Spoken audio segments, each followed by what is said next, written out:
Hi everybody, this is your lecture for Unit 2. We actually will have 2 lectures this week because I found out last night that I had to cover 2 chapters in 1 week. So I get really into Mesopotamia and Persia, and sadly Egypt is going to be a little bit shorter because I just felt like, oh my, this is too much. Okay, so let's get started.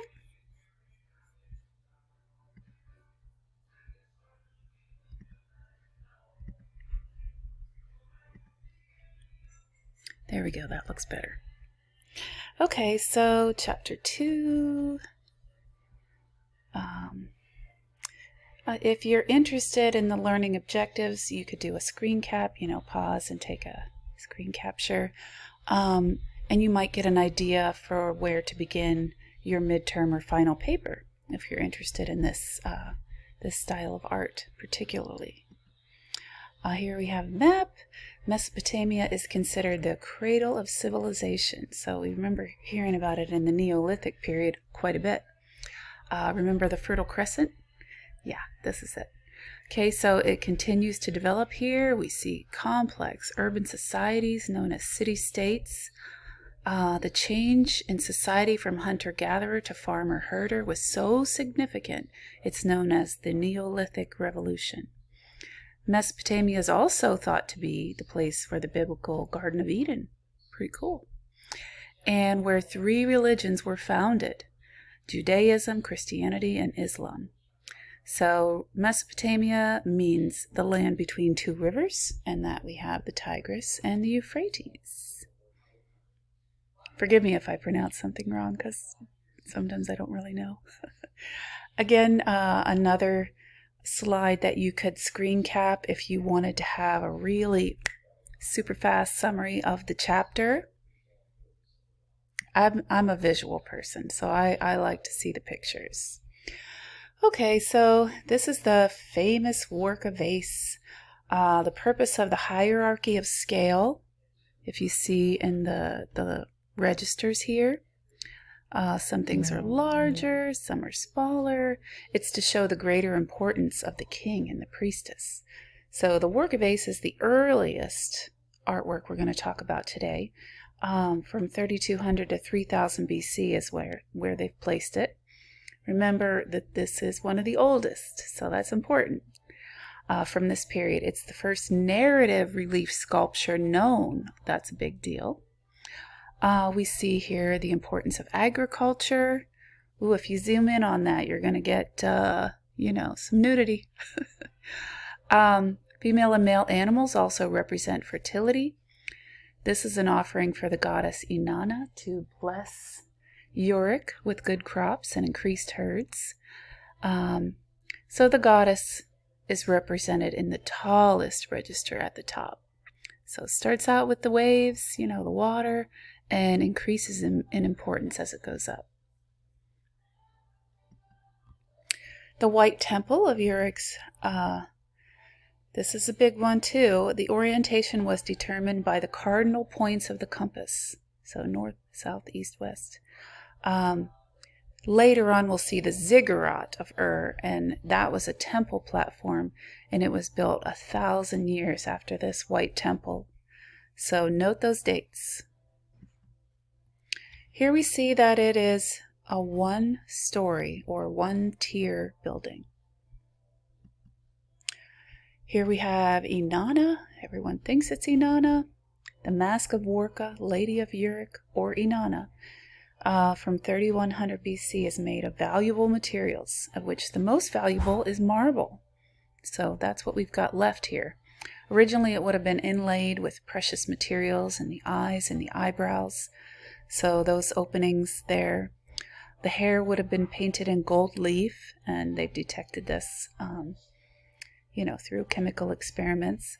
The body would have been made of wood and dressed in a lavish costume. Of course, that didn't survive. Okay, here we've got a really weird one, I think. The statuettes from the square temple at Eshnunna, created by the Sumerians, were meant to accompany the deceased in the tomb to offer prayers to deities. Art historians believe that The purpose of the eye shape of Sumerian votive sculptures was to indicate their eternal wakefulness. Crazy. But I get it. Here's another weird one. I'm sorry. I just, it's my feeling. The seated court eunuch. Ooh, I think we all know what that means. If you don't, look it up because it's extra weird. But this guy was pretty well known, Ernonche. He was a singer, entertainer for the court. Again, we've got eyes indicating unwavering attention, presumably to the goddess herself. The bull-headed harp. This is another really important artwork. Both this artwork and upcoming we'll see the standard of display inlaid scenes in registers. They're also known as friezes, and I'll show you that close up in a second. The bull's head harp has hair, like real hair attached to the beard, and it's made of lapis lazuli. So here's a close-up of that sound box. Notice that there is a register or frieze, which it uses a common ground, kind of like a ground line, that we learned about in Paleolithic art in its composition. So each section is called a register or a frieze. And then this is a cylinder seal that the Sumerians used to indicate ownership. So kind of like a warning to potential tamperers. The cylinder would be rolled over clay to leave a raised impression, and then that would be wrapped around, like a vase or, some kind of sealed object. So this we can liken to, if you've ever seen a wax stamp on a letter with a, it's like they put some hot wax on the letter and then stamp it with a seal. That's, something that's still used today. Okay, so here we've got the standard of the scenes again are inlaid. So almost like this little mosaic of little tiny pieces. They use various materials including lapis lazuli and bitumen. Remember that from, was it the Neolithic period? Yeah. And they used that tar-like substance in the sculpture to put this together, kind of like the glue. Worked really good. And again, they're displayed in registers, just like the bull's head harp. It contains scenes of war and peace. It's meant to be read from the bottom to the top. This is presumed, to mean that the uppermost, getting a little bit nervous, sorry. The uppermost register, the end of the story, is most important. So it's top and center. So this is a side showing war, and it is the first known depiction of war chariots. Very famous in Hollywood, right? Okay, and then this is the peace side. Another believed intention of this piece is to show the skills of the ruler. He can defeat enemies on one side, and then the other side, he provides a bountiful existence for his people. Pause for a second. Okay, here we've got the victory stela of Eannatum. Can't tell you if that's the right pronunciation, but it's also much more well known as the stela of the vultures. And if you look really carefully, you can find the vultures picking apart the dead. So this provides information that the NC, which is the leader, is the fearless general who paves the way for his soldiers against the enemies. It is the oldest known historical document. A monument to commemorate a real event. Here we've got a victory. And this is another Sumerian first. There's some really interesting details in the chapter about how this ruler, Eannatum, was born divine. I think you'll like reading that. Very weird, but cool. Okay, here we've got an Akkadian ruler. And notice that lots of times when a kingdom is overthrown, they like to deface the former ruler. You know, they either beat his head off of the statue or gouge his eyes out, especially if there were precious stones in the eyes, and that is believed to be the case here. But it's cool that the statue still conveys a certain dignity and serenity. This is the first hollow life-size cast sculpture. So it's like a metal cast, but it's also hollow. So first of its kind. And then we've got another stela. This is the victory stela of Naram Sin. Notice here that the sculptor abandons the traditional register format, you know, the layers, sections, and instead it uses a hierarchy of scale. It shows Naram Sin as a leader up here and the largest figure. We'll see that a lot. Okay, this is the votive disc of Enheduanna, and Enheduanna is the earliest known author. Wow, pretty cool. She was the priestess to the goddess Nana, and she wrote hymns in her honor, and they are recorded in history. So pretty sweet that she was an author. Notice here that we see the pouring of libations, which is, you know, they just say it's liquid. I wonder what it really was, to honor the goddess. I'm sure there's a lot to be written about that. Okay, here we got the ziggurat of Ur. Remember how I compared this earlier on to the White Temple at Uruk? But this is a true ziggurat. The other is just a temple with one story. A true ziggurat contains multiple tiers. And this is Gudea. Again, his head's, you know, been like removed. He's been decapitated. This guy, he placed many statues of himself in temples to show his perpetual service to the gods. The significance of the material here, the diorite, polished diorite. It was used for this sculpture.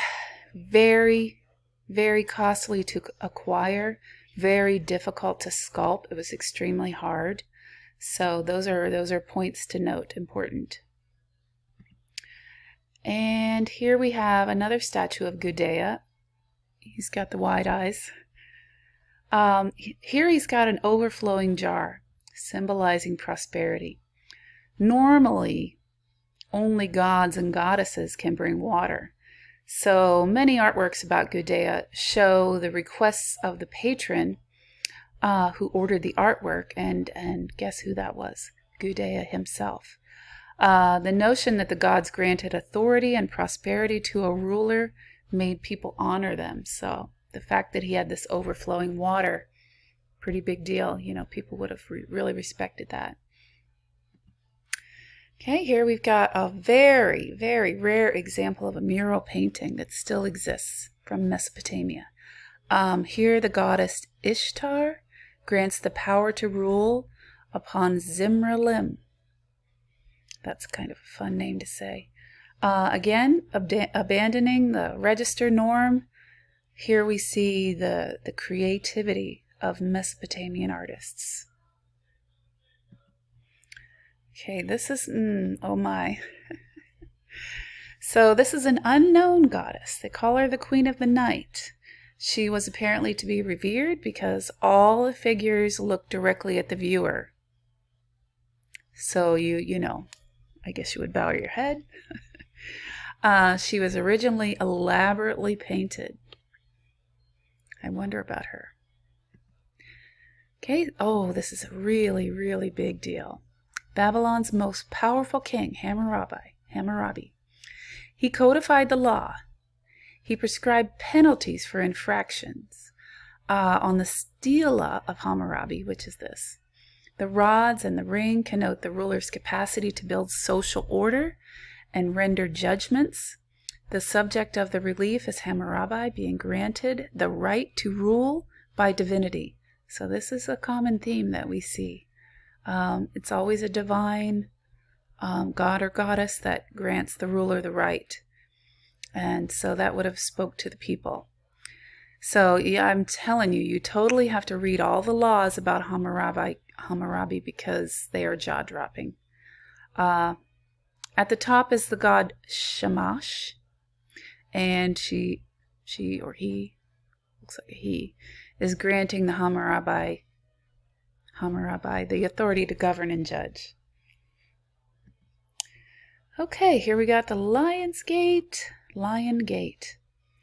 We're getting into Elam. Elam is a city that appears in Genesis in the Bible, so very early on in time. The huge stone architecture of the Hittites, you know, those are the people now. We're constantly transitioning as time goes by. They defeated the Babylonians, and it's a huge contrast between the brick structures from Mesopotamian societies. The capital of Elam was Susa, and there archaeologists have discovered pottery dating back to the Neolithic era, which we know is in the same basic location. Mesopotamia, Fertile Crescent. So pretty cool. Can you imagine finding that? This is a beaker. Beakers such as this were gifts for the afterlife. So notice that the artists use alternating tall and short horizontal bands. So they don't really call them registers anymore. The animals are moving in profile from right to left. So we're getting back to almost like they were inspired by the past. At the very top there are marsh birds, which, you know, super elongated necks. Look at the necks on those birds. My. And then we've got racing dogs. How cool is that? Wow. Racing dogs back to this time period, 4000 BCE. And then we've got this ibex, which is kind of like a mountain goat. And it's very stylized so that those horns, you know, they kind of fit into the body so perfectly. So, artist choice. Okay, this is another kind of a cool one, beheaded as usual. Queen Neper-Asu of Elam commissioned a nearly 4,000-pound life-size sculpture to be made of her, standing over the people of her kingdom. The heavy weight was desired by the patron, who is the queen. She ordered this to be made. To make it stand permanently in the temple of Susa as an immovable, votive offering to the deity. So her hands crossing over her belly alludes to fertility. As she was the patron, she stated that anyone who destroyed it would be cursed. That's written on the statue, exactly. Very ominous. Okay, this is a restored view of the citadel at Sargon. Sargon the second, this is his citadel, regarded his city and palace as an expression of grandeur. So it includes a ziggurat. So see up here, multi-tiered pyramid, and 6 sanctuaries to 6 different gods and goddesses. Wow, he is really paying tribute. Now we're 2,000 years beyond the White Temple of Uruk from the first slide. And this is a really cool thing, a lamassu. If you look closely at it, oh my gosh, 13 feet, 10 inches high, almost 14 feet high, and made of stone. So, wow, big deal. Because it was meant to show both the frontal and the profile view, they actually have 5 legs. So I guess that's just how they figured out how to represent. But can you imagine the manpower it took to move these colossal statues, to put them in place? Wow. Okay, here we have Ashurnasirpal. both the palace of Sargon II that we just saw and the palace of Arshonerseppal II were built by the Assyrians. This is one of the few paintings that exists from Assyria. Notice the king is taller, even if it's just a little bit. He's got to be taller than his attendants. Ashurnasirpal means Asher, guard the air. Ashurnasirpal II is the subject of narrative reliefs in the Assyrian palace at Nimrod. So just remember, we're in Nimrod here, and this is Assyrian. Okay, again, we've got Assyrians. This relief tells the story of archers. Excuse me. Let me rewind and say that again. This relief tells the story of the Assyrians driving enemy forces into the Euphrates. So this extensive relief, it is like, wow, super long. It's without parallel in the detail that it offers before Roman art. So that's pretty significant. Another Assyrian mural. This one decorated the Assyrian palaces to show the assertion of royal power. Here we've got 200 years later, and now we've got Ashurbanipal. So he was the creator of the sun. That's what his name means. Here he's shown hunting lions. So we see, if you look closely, all these lions with tons of arrows in them, and they're gushing blood, and oh gosh, they had to commemorate this. So the royal hunting did not take place in the wild. It was in a controlled space to ensure the king's safety and success.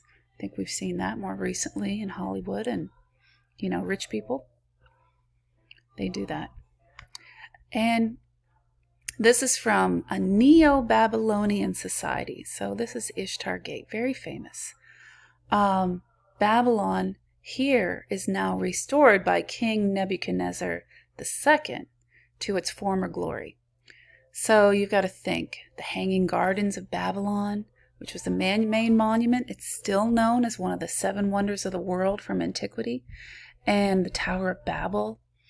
In the reading, I think you'll find section 2-1G, Neo-Babylonia, quite captivating. The Ishtar Gate, with its mud brick and blue glazed tile decorations, was built in Babylon.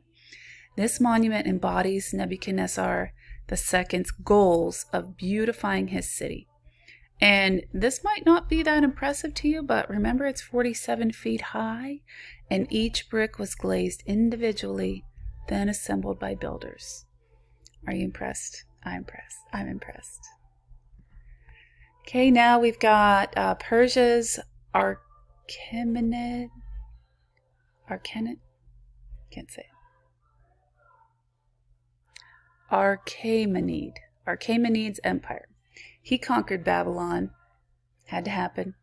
This is a heavily fortified complex. So huge. Can't believe it's still. Wow. Huge. One architectural design that is uniquely Persian are the Ptolemei. Those are the capitals at the top of the columns. They feature back-to-back animals. They have the head, the front legs, and part of the body at the top. And then here's a close-up of one. So it's pronounced Protome, or Protomi. Either one is acceptable. I got the pronunciation there. Here we've got Persian palatial relief. They differ from Assyrian reliefs in that the Persian reliefs are more rounded. They project more from the surface.